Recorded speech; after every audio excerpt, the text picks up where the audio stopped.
بسم اللہ الرحمن الرحیم۔ شروع کرتا ہوں اس پاک ذات کے نام سے جس کے قبضہ قدرت میں میری اور آپ کی سانسوں کا کنٹرول ہے۔ ایک دفعہ کا ذکر ہے کہ ایک بزرگ اپنی گہری سوچ اور تفکر میں ڈوبے ہوئے تخیل کی دنیا میں جا پہنچے۔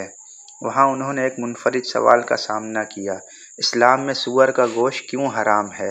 یہ سوال ان کے دل و دماغ میں اتر آیا اور انہوں نے فیصلہ کیا کہ اس کا جواب خود سور سے پوچھا جائے۔ جب وہ تخیل کی اس دنیا میں سور کے سامنے پہنچے تو انہوں نے سوال کیا: اے سور، بتا تمہارا گوشت اسلام میں کیوں حرام قرار دیا گیا ہے؟ سور نے بزرگ کی طرف دیکھا اور ایک گہری سانس لے کر جواب دینا شروع کیا: میں ایک ایسا جانور ہوں جس کے بارے میں بہت سی باتیں کہی جاتی ہیں۔ سور نے کہنا شروع کیا: تمہیں معلوم ہونا چاہیے کہ میری عادات اور زندگی کے طریقے مجھے دوسروں سے منفرد بناتے ہیں۔ سب سے پہلے میں اپنے کمزور اور بیمار بچوں کو کھاتا ہوں۔ یہ بات تمہارے لیے عجیب لگ سکتی ہے، لیکن یہ میری فطرت میں شامل ہے۔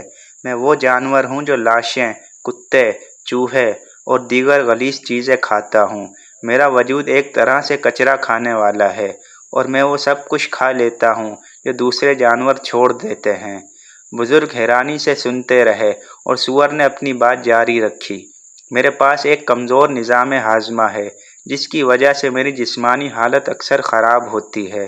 خدا نے انسانوں کو اس بات سے آگاہ کیا ہے کہ میرا گوشت نقصان دہ ہے، اور اسی لیے انہوں نے خبردار کیا ہے کہ نہ میرا گوشت کھاؤ اور نہ ہی میری لاش کو ہاتھ لگاؤ۔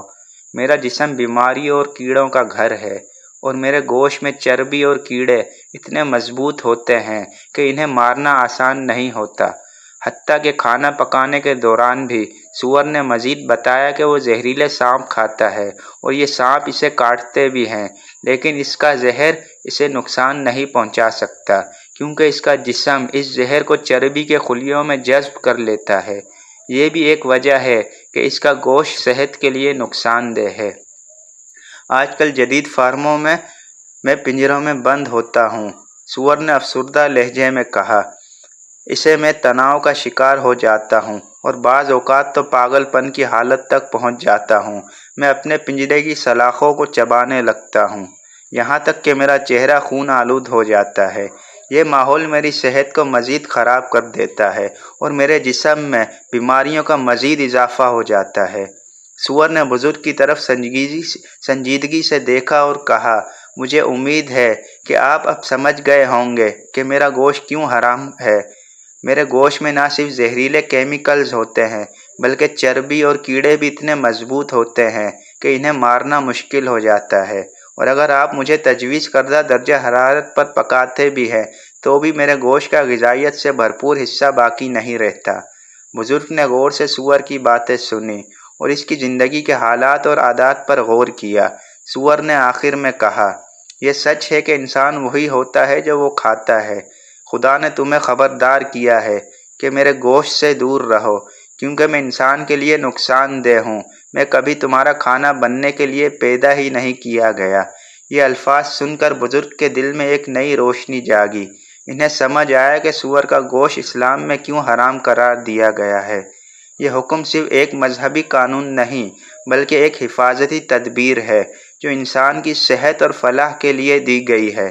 اس واقعے نے بزرگ کو یہ سکھایا کہ مذہبی احکام کے پیچھے ایک گہری حکمت ہوتی ہے جو انسان کی فلاح و بہبود کے لیے ہوتی ہے۔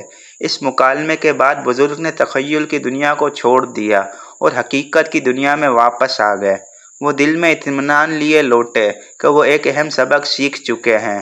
انہوں نے یہ سمجھا کہ خدا کے ہر حکم کے پیچھے ایک نہایت اہم وجہ اور حکمت پوشیدہ ہوتی ہے جسے سمجھنا انسان کے لیے ضروری ہے۔ یوں اس واقعے نے نہ صرف بزرگ کو بلکہ ہر اس شخص کو ایک پیغام دیا جو اس کہانی کو سنتا یا پڑھتا ہے: مذہب کے احکام پر عمل کرنا صرف روحانی فائدہ ہی نہیں دیتا بلکہ جسمانی اور ذہنی صحت